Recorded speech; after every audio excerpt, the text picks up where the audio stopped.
તો good morning friends, કેમ છો? બધા મજામાં હશો? આજના વિડીયોમાં હવે આપણે જોવાના છીએ બંધારણમાં બંધારણ સભા વિશે. બંધારણ જે બન્યું એના પહેલાં બંધારણની ઘણી બધી સભાઓ ભરાઈ ભાઈ. સભાઓ ભરાઈ એના પછી કેટલું બધું એની પર વર્ક કરવામાં આવ્યું એ ટાઈમે, ને એના પછી આપણો તૈયાર થયો દસ્તાવેજ બંધારણ.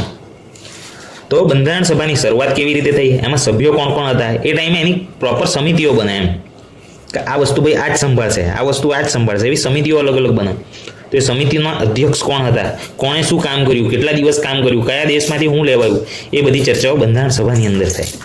તો આ બી આપણા માટે એક અગત્યનો મુદ્દો છે, તો આને બી આપણે કવર કરવો જ પડે. પણ પહેલી એક વાત કે જૂના જે લેક્ચર છે એ સિક્વન્સમાં તમે જોતા આવજો અને પછી જ તમે આ વિડીયો જોજો, તો તમને વધારે સમજ પડશે ભાઈ.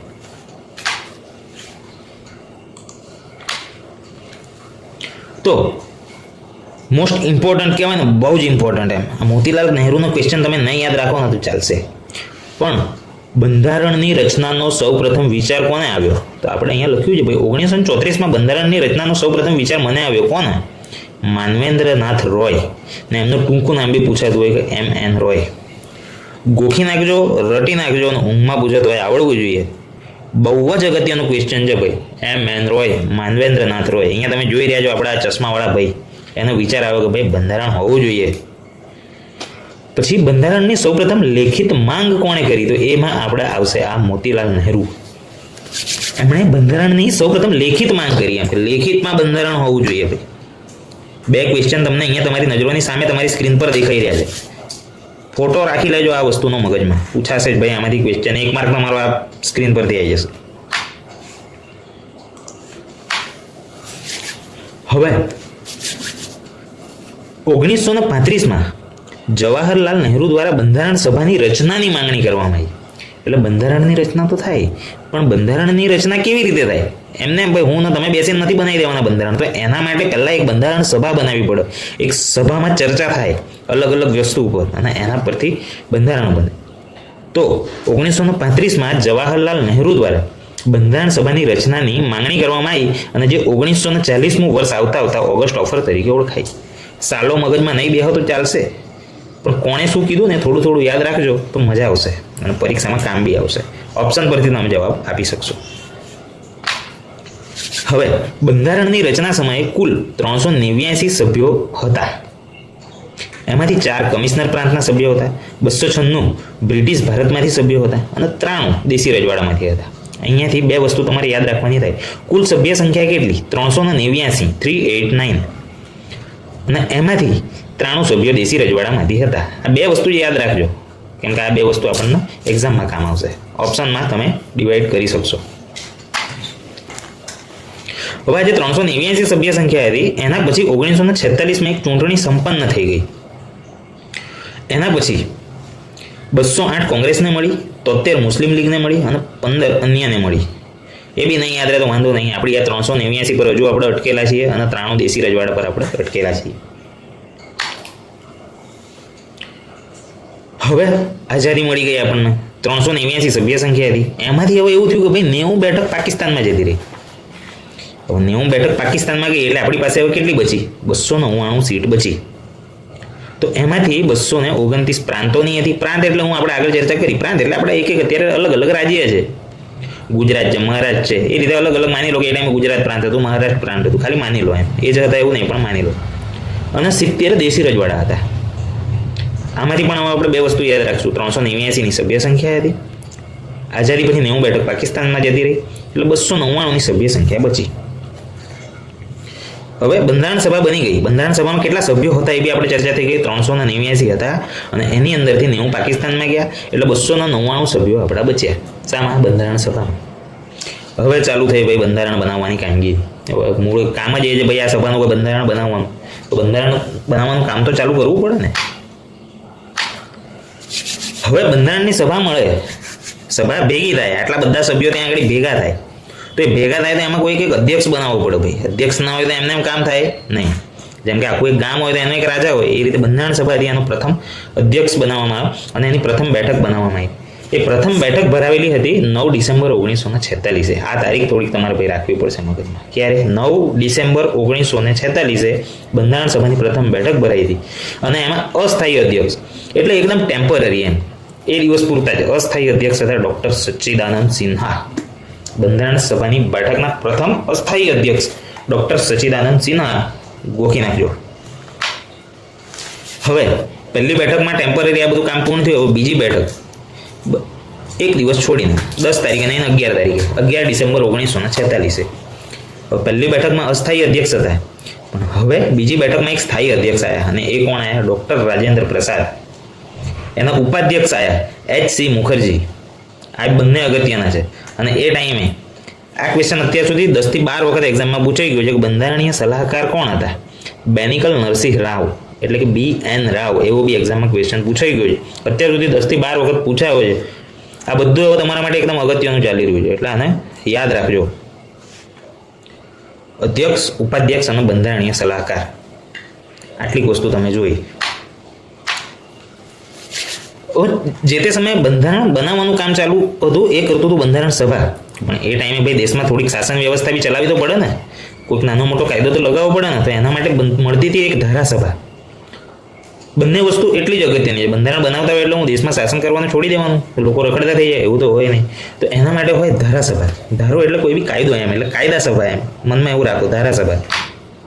હવે બંધારણ સભાનું તો આપણે યાદ રાખ્યું કે અધ્યક્ષ હતા ડૉક્ટર રાજેન્દ્ર પ્રસાદ, પણ સેમ ટાઈમે ધારાસભા બી ભરાતી હતી, અને એના અધ્યક્ષ હતા ગણેશ વાસુદેવ માવળકર.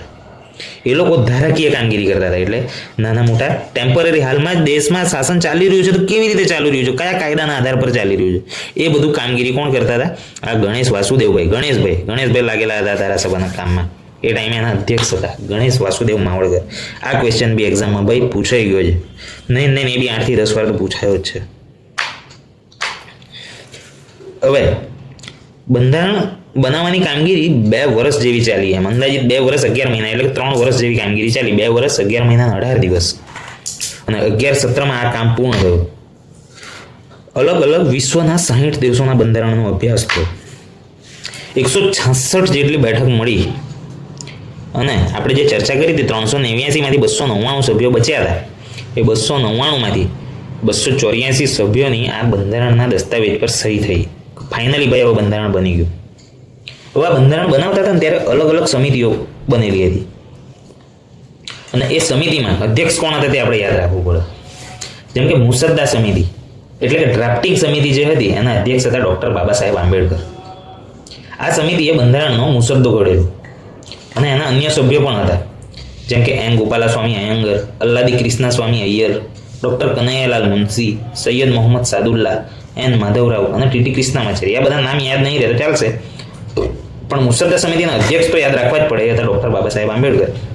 અને એમાં એક સાહિત્યકાર કોણ હતા? એવો ક્વેશ્ચન, રમૂજી ક્વેશ્ચન પૂછે છે આપણને, તો એ હતા ડૉક્ટર કનૈયાલાલ મુનશી. એ ટાઈમે બીજી બી એક સમિતિ હતી, સંઘ શક્તિ સમિતિ અને સંઘ સંવિધાન સમિતિ. એના વડા કોણ હતા સમિતિના? તો જવાહરલાલ નહેરુ. સંઘ શબ્દ આવે એટલે આપણે જવાહરલાલ નહેરુને યાદ કરશું સમિતિ માટે. પછી સંચાલન સમિતિ હતી, એના અધ્યક્ષ હતા ડૉક્ટર રાજેન્દ્ર પ્રસાદ.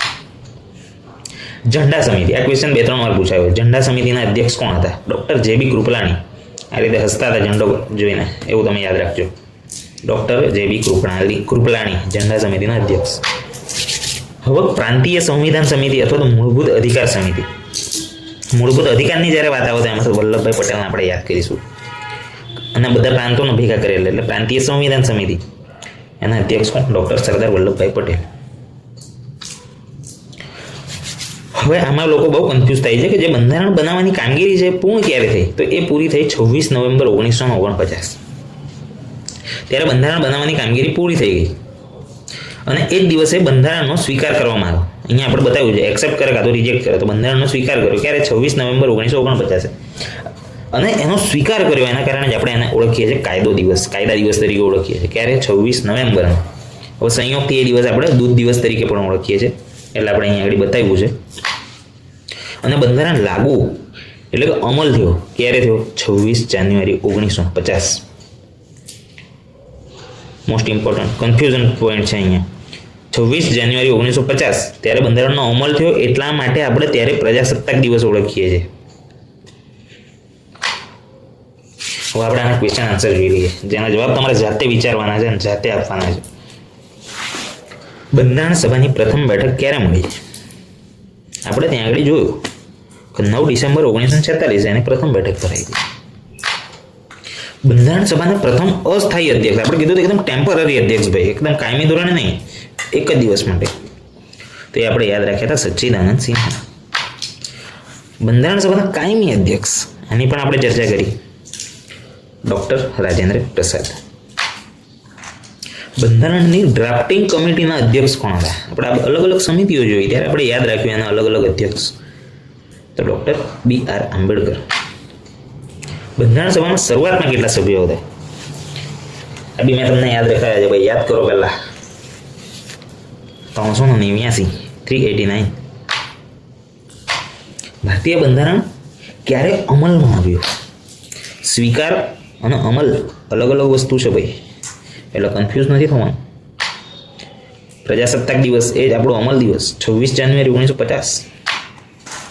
બંધારણ સભાના કુલ કેટલા સત્ર હતા?